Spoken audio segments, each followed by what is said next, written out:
It is now my great pleasure to give the floor to the Prime Minister of Jamaica, Andrew Holness. Sir, you have the floor. Thank you. Good day, ladies and gentlemen of the press. I am encouraged by the continued active participation in this important initiative on financing for development in the era of COVID-19 and beyond. Countries are indeed fighting on all fronts to meet the multidimensional health, social, and economic crises created by the pandemic. At the forefront of the challenges we face are those related to debt sustainability and the need for increased liquidity. The elevated debt risk that confront developing countries, particularly those that were already grappling with high debt burdens, require urgent action by the international community. We therefore welcome the efforts made by the G20 to establish the Debt Service Suspension Initiative, the DSSI, which has been extended through June 2021. However, we urge that it be further extended to at least the end of this year and ideally to the end of 2022. While recognizing that many low-income countries are at high risk of debt distress, there are several middle-income countries that are also at risk. Whether they too will fall into distress depends on the depth and duration of the impact of the pandemic. Small island developing states, which are heavily reliant on tourism and remittances, are particularly vulnerable. We therefore call for an expansion of the DSSI to include vulnerable middle-income countries that request debt forbearance. Private creditors play a much more prominent role today in relation to the sovereign debt issued by developing countries. We must, therefore, engage them and the credit rating agencies within the context of our deliberations on debt sustainability if we are to get more countries to participate. There are significant signs of progress on the liquidity front, and I'm pleased to note the support being shown to our call for the IMF to issue a new allocation of SDRs, as was done in the 2009 global financial crisis. At the systemic level, we continue to see the need for the establishment of a sovereign debt resolution mechanism. This will provide a framework within which sovereign debtors and their various creditors can collectively negotiate restructuring agreements in an orderly fashion, subject to agreed rules and procedures. Such a mechanism should include features that effectively address the long-standing problem of holdout creditors. Lastly, I emphasize the important role that can be played by innovative financial instruments such as debt buybacks and debt swaps, state contingent debt instruments, and specialized liquidity funds such as those proposed by Costa Rica and ECLAC. With that said, I look forward to your questions. Thank you very much, Prime Minister. I now give the floor to the Prime Minister of Canada, Justin Trudeau. Sir, please. Hello. Thank you. Hello, everyone. Bonjour à tous. Comme le secrétaire général Guterres et le Premier ministre Holness l'ont dit, nous tenons aujourd'hui une autre réunion conjointe sur le financement du développement. Je tiens à remercier le secrétaire général du soutien qu'il a offert pour ces réunions et le Premier ministre pour son partenariat dans le cadre de cette initiative depuis le mois de mai dernier. In the last year, our world has faced a pandemic, a global economic crisis, and the continued crisis of climate change. It goes without saying that these are very serious challenges on a very significant scale. Take the global economic front alone. Several countries have already defaulted. A significant number of emerging economies face serious fiscal challenges, and many developing countries are in debt distress. This comes on top of the economic effects of ongoing emergencies like climate change, which have only been made worse by the pandemic. As a world, we cannot afford to turn away. Instead, we must learn from this crisis and together set ourselves on a better path. L'année passée, le Canada a tenu des réunions de haut niveau avec le Premier ministre Holness et le secrétaire général Guterres pour définir notre réponse mondiale. Aujourd'hui, on continue cet effort.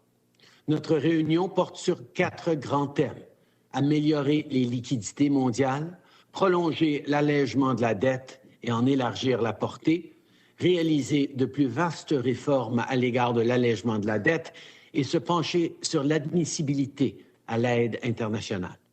Nos conversations aujourd'hui orienteront aussi les importantes discussions qu'on aura prochainement aux réunions du printemps du FMI et de la Banque mondiale et au sein du G20 et du G7. Truly building back better from this pandemic means creating good jobs and growing clean, resilient economies. It means ensuring that the legacy of this crisis isn't one of rolling back progress for anyone. In fact, on that front, earlier this month, Canada launched a new task force on women in the economy to ensure that no one gets left behind, because a better future is one where everyone has the chance to succeed. Le Canada veut trouver de vraies solutions qui vont aider tout le monde, y compris les plus vulnérables de ce monde, à se remettre de la crise. Ensemble, dans des réunions comme celle-ci, on peut continuer de bâtir un avenir plus prospère pour tous. Ça nous fait maintenant plaisir de répondre à vos questions. Okay, we will now turn to questions. A reminder to please try to stay on topic. And the first question will go to Edie Lederer from the Associated Press. Edie. Oops. Thank you very much, Mr. Secretary General, Prime Ministers Holness and Trudeau, for this briefing on behalf of the United Nations Correspondents Association. Welcome, and we're delighted that you're here. I have a broad question for the three of you, which is, what are the greatest obstacles to achieving the kind of debt relief that you are seeking right now? Is there a realistic possibility that what you would like to see will happen? And for the Secretary General, I couldn't let this opportunity go without asking him one question about one of the real serious crises of the day, which is the escalation of killings in Myanmar. It appears that the military leaders in Myanmar are deaf to the many international calls to stop the violence and restore democracy, and they've told your special envoy that increased sanctions wouldn't work. They don't care. They've lived with them before. So what realistically can the international community do to try and end the violence and restore democracy? Thank you.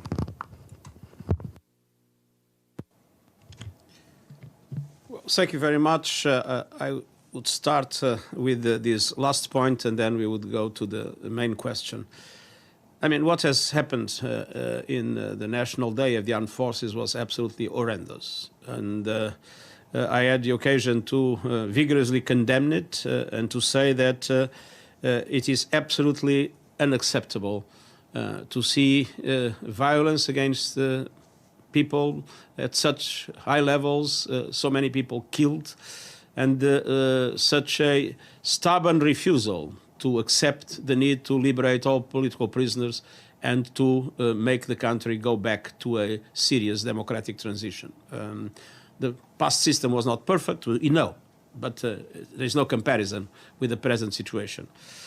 I mean, we need more unity in the international community, with more commitment in the international community to put pressure in order to make sure that the situation is reversed. I'm very worried I see with a lot of concern the fact that apparently many of these trends look irreversible, but hope is the last thing we can give up on.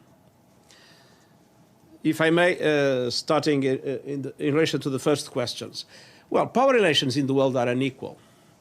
And what we have been asking relates to a very drastic change in power relations in the management of the global economy.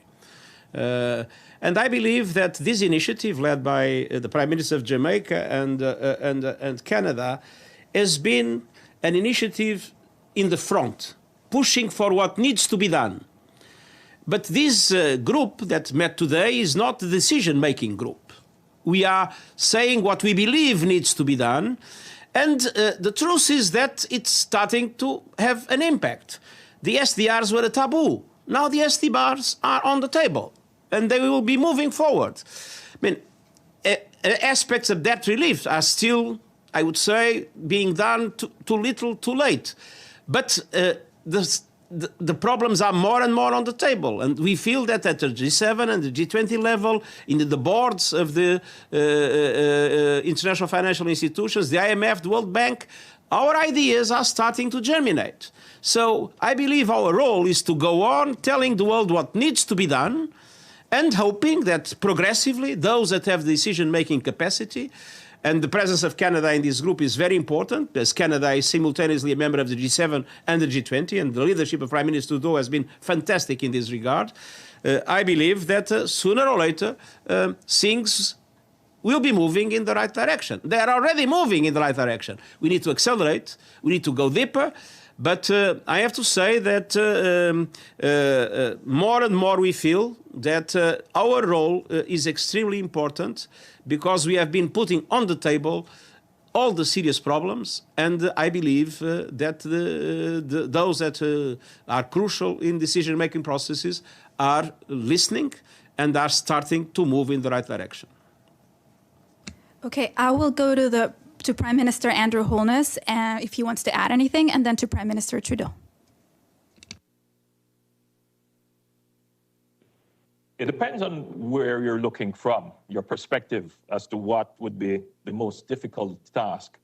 But I think we can generally accept that solving this potential debt crisis as a side effect of the pandemic would really be determined by the level of ambition and commitment of the global community to cooperate and to act in an enlightened fashion to avoid the potential debt crisis, well, not potential anymore, the emerging debt crisis.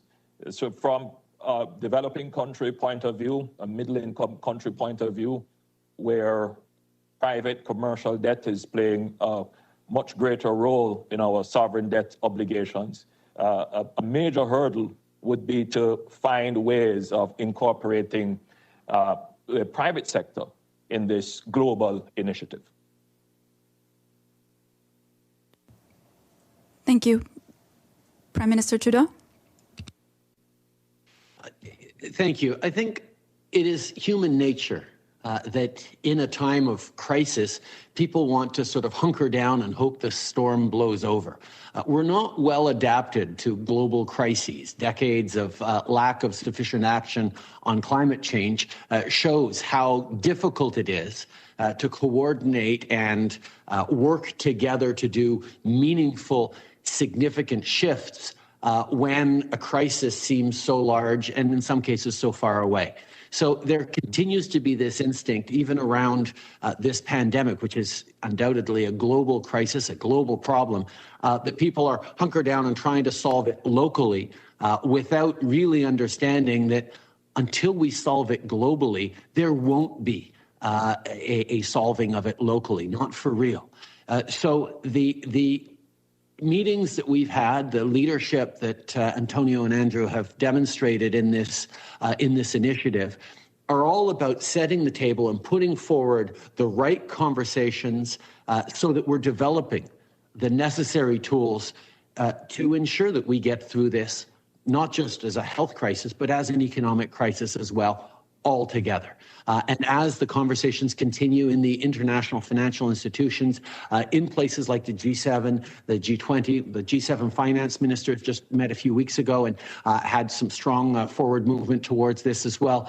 We are seeing things come together, and we will be ready with solutions as the attention of the world says, oh, we really got to deal with this. Well, that's what we've been working on over the past year with a wide range of very strong voices.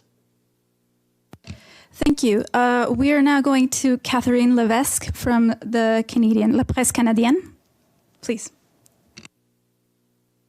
Oui, bonjour tout le monde. Catherine Levesque de la Presse canadienne. Mes questions seront pour vous, Monsieur Trudeau. Tout d'abord, là, je me permets de vous faire réagir sur la Chine. J'aimerais savoir si le temps, on a vu là, en fait, ces sanctions contre les parlementaires dans les derniers jours. On a vu vos efforts avec les alliés. Je me demande si le temps n'est pas venu de sortir l'artillerie lourde et d'imposer soit des sanctions économiques ou carrément d'interdire des fournisseurs comme par exemple la région du Xinjiang là, qui, on le sait, font appel à de l'esclavage, à des esclaves pour faire leurs produits. Donc, j'aimerais vous entendre là-dessus si vous pouviez répéter en anglais également. Merci. Évidemment, nous prenons très au sérieux la situation de la défense des droits humains à travers le monde, y compris particulièrement ces jours-ci en Chine.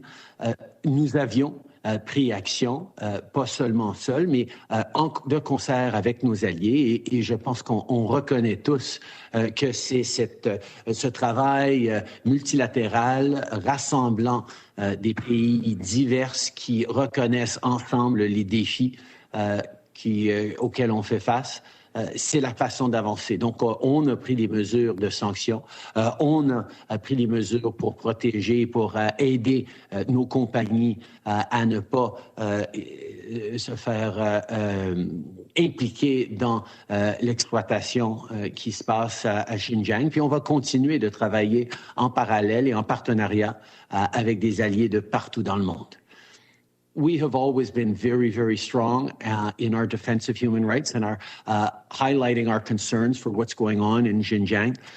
We have acted in a way that has giving extra support and ability for Canadian companies to ensure that they are not being involved in questionable supply chains from Xinjiang. But we're also, more importantly, working with our allies around the world to move forward on sanctions and on concerted, collaborated, coordinated approaches to really make the point that our concerns about what's going on there are significant and need to be responded to by the Chinese government. Juste une question de suivi rapide sur un tout autre sujet. Il y a maintenant le Québec, en fait, qui dit qu'il est en troisième vague. Je voulais savoir, en fait, à votre avis, est-ce que le Canada est en troisième vague de COVID-19 actuellement? Et est-ce que ça va se refléter dans le budget fédéral à venir? Merci. On sait depuis longtemps que ces nouveaux variants représentent une menace réelle pour la santé des Canadiens et de gens partout à travers le monde.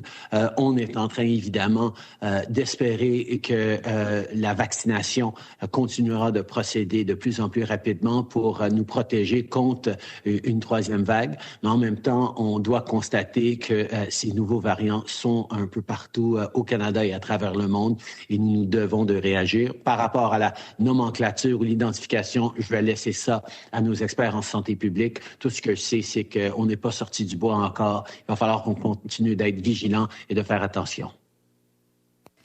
Okay, merci. Now we'll try to go to a Jamaican reporter, Henry Balford, please.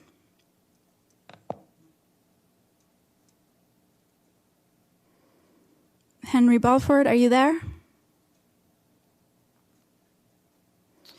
Okay, we'll come back to you. James Bays, Al Jazeera.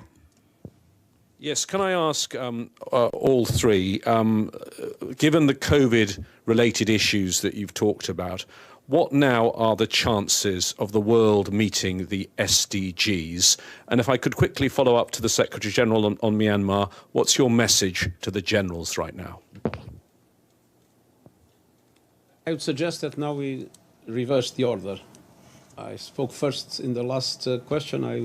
I think now it would be Prime Minister Trudeau was the last. He should now probably be the first, and then yes, sir. Prime Minister Holness, and then I will in the end. I mean, we need to have some democracy here. Some democracy here. Okay. Okay, Mr. Trudeau, please. Thank you very much. I think, first of all, this crisis has shown us just how important it is to keep moving and indeed to accelerate on our adoption of the SDGs. These are all things that, even though global pandemics are not directly recognized, there is talk about health in the SDGs. The challenges that this pandemic has highlighted, whether it's the impact on women and girls, the increased impact on the marginalized, the various health outcomes, particularly in the most vulnerable countries, the challenges of economic growth and opportunity. What we are seeing right now is a need for us to work together more and better than ever before. And that is what the SDGs are all about. And I think we will need to be accelerating our approach to meet the SDGs in time. I think the urgency is greater than ever before. And I believe that our capacity to achieve that, demonstrated by our capacity to respond, so many of us strongly to this pandemic, means that we're going to be able to do it if we set our minds to it. And I think the world is determined to learn from this terrible crisis on how to move forward in a better way for everyone. Thank you. Prime Minister Holness, please. In a strange way, I hold the view that whilst there may be some short-term deviation from the pathway of achieving the SDGs, that the world will quickly return to the pathway of achieving the SDGs, primarily because of the impact of the pandemic in health and education.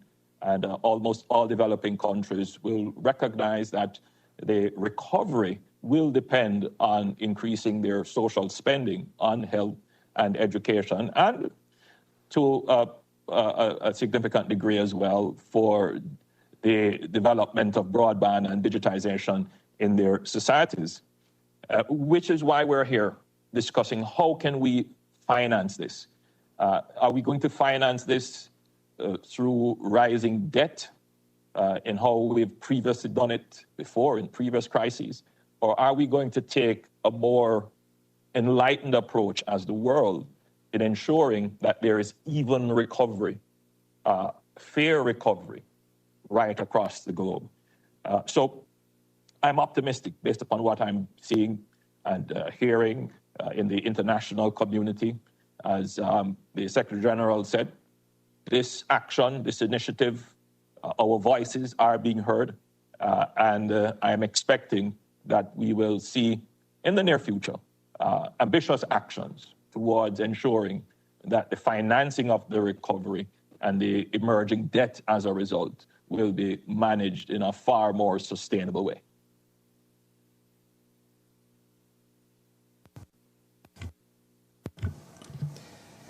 Well, we were not on track before the pandemic to make sure that we'll be able to implement SDGs fully in 2030. And one of the reasons why the pandemic has been so devastating is exactly because we were not on track in many of the issues that would be a good prevention against pandemics and other threats of this nature. Now, we are spending globally trillions and trillions of dollars, probably reaching 20 trillion at a certain moment. Now, if this money is spent, first, in a more equitable way among countries, and second, to support an inclusive and sustainable recovery, we can accelerate the implementation of the SDGs. If this money is spent just to go back to where we were, we will not go back to where we were, we will be much worse. And this is the choice that, first of all, needs to be done at the global level in relation to equity, and in each country in relation to inclusivity and sustainability. And the picture is not yet clear. we are still seeing more investment in fossil fuels and in renewable energy. For instance, just to give an idea related to sustainability. And we still see that we are not yet investing enough in strengthening health systems globally in a way that could prevent future pandemics much better than this one. So it's not yet clear, but we can do it and we must do it, because the alternative would be a disaster, and there won't be an opportunity like this one. My message to the military is very simple. Stop the killings, stop the repression of the demonstrations, release the political prisoners, and return power to those that have the legitimate right to exercise it. Okay, we will now go to Man Al-Midi from the Canadian Press. Hello, Mr. Prime Minister Justin Trudeau. My question is for you. Will you work with Canada's rich allies to allocate more resources to poor and middle-income countries to avoid a deeper recession caused by COVID-19 pandemic? And what are the measures that you would like to see to support these countries?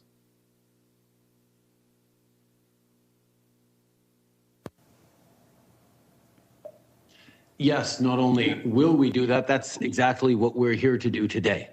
Canada, along with Jamaica and the UN Secretary General, have been leading these discussions on ensuring that our economic recovery be more equitable and more just right around the world. I think there are three main areas that we've been focusing on. One is liquidity.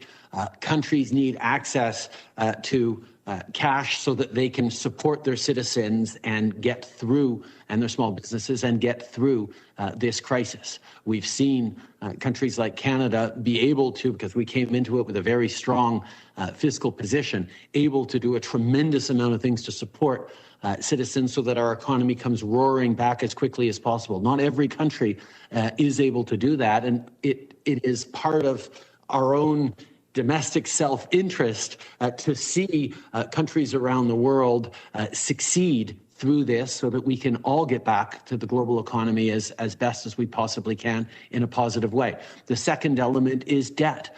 We know countries are faced with crippling debt levels that we can all work together, but we need to establish a common framework to make sure that all lending countries are part of the solution, and as well private interests as well. And then we also need to look at access and eligibility to debt. As Prime Minister Holness has pointed out a number of times, there are middle-income countries that are not amongst the poorest in the world, but that are extremely vulnerable either to this pandemic because of their reliance on tourism, for example, or in generally to the crisis of climate change. They have higher levels of vulnerability, and we need to ensure that the international financial institutions are ready to support them as we move forward. And that's very much what the conversations that Canada is happy to be a co-leader on through this process.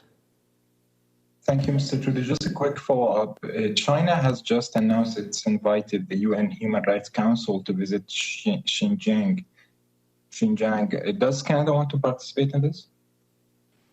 I think this is excellent news. It's something Canada has been calling for a long while now, but I will defer to the Secretary General, who has been leading the process, as we've seen recently, in getting independent observers into Xinjiang. As I had the occasion to say yesterday to the Canadian broadcasting system, we are seriously engaging the Chinese government in order to be able to have the mission of the Human Rights High Commissioner, and to make sure that that mission has no unacceptable limitations. So I hope that this negotiation will be concluded positively. Thank you. I'm afraid we only have time for one last question, and we'll go to Iftikhar Ali of APP of Pakistan. Please. Thank you.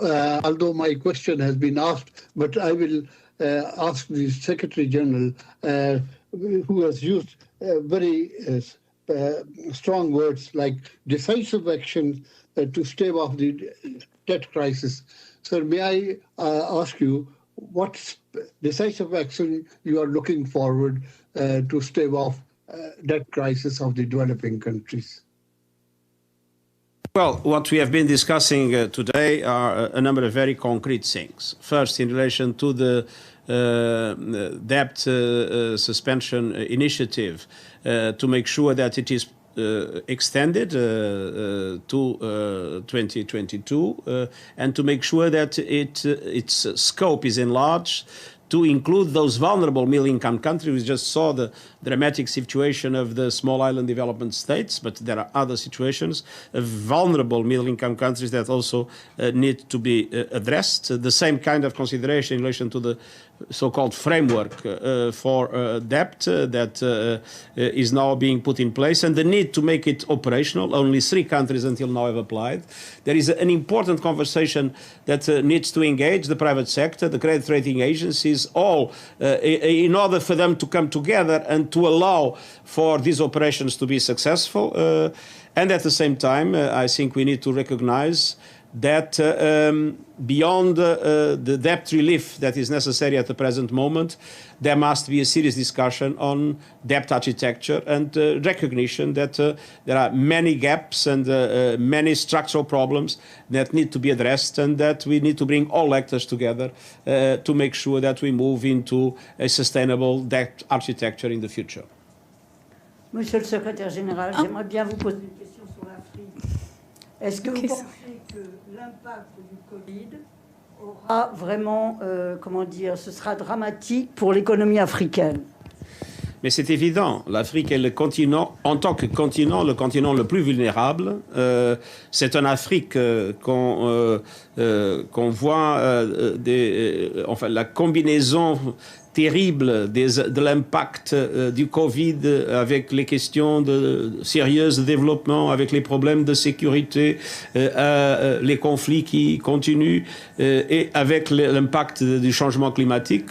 Alors la vulnérabilité de l'Afrique devrait mobiliser toute la communauté internationale pour un appui massif au continent africain pour qu'il puisse se redresser face au Covid-19. Thank you. And I'll just ask if the Prime Minister Holness or Prime Minister Trudeau want to add anything else before we wrap up. Please. I believe that the world has the capacity to avoid this potential debt crisis if we act with ambition and urgency. The idea of staving off the debt crisis, yes, it's about providing liquidity and a structure within which debt can be managed.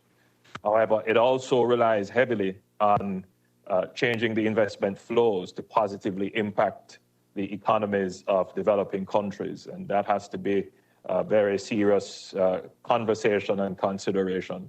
Greater investment is also a part of the success equation. Secretary General, can I ask? Sorry. The international financial institutions are having their spring meetings in the coming weeks. The G7 is going to be meeting, the G7, the G20 is working together. We need all eyes to go not just to the vaccination challenges around the world, but also to the economic challenges around the world. We know that getting vaccines to everyone as quickly as possible is going to get us through this pandemic, but through to what? We need to make sure at the same time as we are focused on the health, we are also focused on the health of the global economy. And that means taking real action by leading countries around the world to recognize that it is not just in the global interest, but in their own interest to ensure a more equitable global recovery. We have the capacity to do it. We just need to develop the will to do it. And that's what we're working on all together. Okay, thank you very much. That's all the time we have. Thank you to everyone.